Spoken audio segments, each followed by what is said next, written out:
एक छोटा सा गांव था, नाम था सोनापुर। वहाँ एक गरीब दंपति किशन और मीरा अपनी रोजी रोटी के लिए आलू पूरी का ठेला चलाते थे। उनकी पूरी का स्वाद लाजवाब था। मसालेदार आलू की सब्जी, ऊपर से हरी मिर्च और धनिया की खुशबू और फूली फूली गरम पूरी। लेकिन पता नहीं क्यों अब उनके ठेले पर कोई आता ही नहीं था।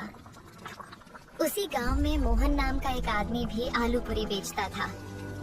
उसके ठेले पर रोज इतनी भीड़ रहती कि जगह भी नहीं मिलती थी। एक दिन दो ग्राहक वहीं बात कर रहे थे। अरे भाई, ये मोहन की पूरी में वो बात नहीं है। स्वाद तो किशन वाली पूरी में है, पर जाने क्यों पैर खुद ब खुद मोहन के ठेले की ओर खिंच जाते हैं। सही कहा रे। पहले तो रोज किशन की पूरी ही खाते थे। उसकी आलू की सब्जी में जो तीखापन था वो तो मजा दे देता था। हाँ, अब तो बस मन ही नहीं करता उसके ठेले पर जाने का। उधर किशन अपने ठेले के पास अकेला खड़ा चुपचाप सब सुन रहा था। वो मन ही मन बोला, पहले तो मेरे ठेले पर भी भीड़ लगती थी, अब सब मोहन के पास क्यों जा रहे हैं? क्या उसने कोई जादू कर दिया है क्या? उस रात मोहन ने अपना ठेला जल्दी समेटा। सारे आलू पूरी बेच चुका था। घर पहुंचते ही उसकी पत्नी सजन बोली, जी आज तो अमावस्या की रात है, याद है ना? हाँ याद है। तुमने तैयारी कर ली?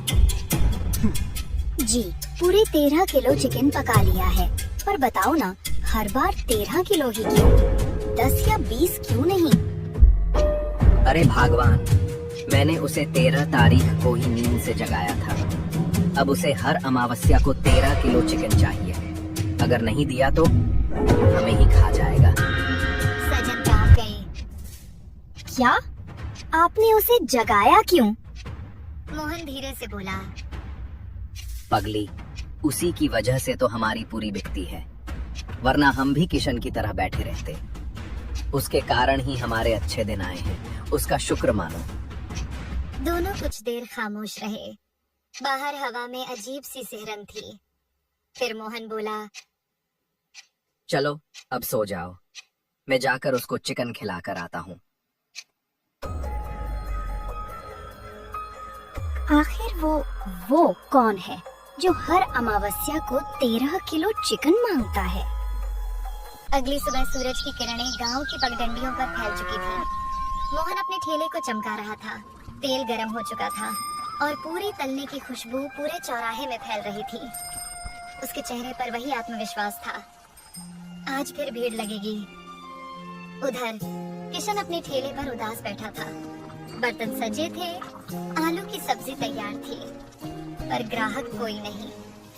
वह मन में बोला, कभी मेरे ठेले पर भी भीड़ रहती थी। अब तो जैसे गांव वालों को मेरा चेहरा भी नहीं दिखता। तभी गांव में शहर से आए एक दंपति दाखिल हुए, राकेश और नेहा। उन्होंने एक गांव वाले को रोका। भाई साहब, हम नए आए हैं इस गांव में, नाश्ता करना है, बताइए कहाँ मिलेगा अच्छा? सबसे बढ़िया नाश्ता तो मोहन के ठेले पर मिलता है, यही पास में है। दोनों ने शुक्रिया कहा और चल पड़े। जब वे मोहन के ठेले के पास पहुँचे तो वहाँ भारी भीड़ लगी थी। अरे जी, यहाँ तो बहुत भीड़ है, कितना इंतजार करें। सही कहा, चलो कहीं और देखते हैं। तभी नेहा की नजर पास में पड़े एक सुनसान ठेले पर पड़ी। देखो उधर, वो ठेला कितना साफ है और खुशबू भी कितनी अच्छी आ रही है। हाँ चलो वहीं चलते हैं। वो दोनों किशन के ठेले पर पहुँचे। किशन ने उन्हें देखकर मुस्कुराते हुए कहा, आइए सर, मैडम गरम गरम आलू पूरी दूं? हाँ भाई, 2 प्लेट देना। पूरी एकदम फूली हुई होनी चाहिए। किशन ने स्नेह से 2 प्लेट परोसी। दोनों ने पूरी चखी। वाह, ये तो वाकई लाजवाब है। सच में भाई, तुम्हारी पूरी का तो कोई जवाब नहीं। पर एक बात बताओ, इतने बढ़िया स्वाद के बाद भी यहाँ कोई ग्राहक क्यों नहीं? क्या बताऊं साहब, उस मोहन ने कुछ जादू कर रखा है। गांव वाले अब मेरे ठेले की तरफ देखते भी नहीं। आप शहर से हैं इसलिए बच गए, नहीं तो आपके पैर भी उसी के ठेले की ओर खिंच जाते। अरे भैया, ऐसा कुछ नहीं होता। अपने कर्म देखिए, जादू टोने पर क्यों दोष डालते हैं। इतना कहकर दोनों चले गए, पर उधर मोहन यह सब दूर से देख रहा था। वह तुरंत अपना ठेला समेटकर जंगल की ओर निकल गया। अंधेरा घिरने लगा था। जंगल के भीतर वह एक पुरानी गुफा में दाखिल हुआ। भीतर से कुछ मंत्रों की आवाज आई। हवा भारी हो गई और ठीक 10 मिनट बाद वह पसीने से तर हांफता हुआ बाहर निकला।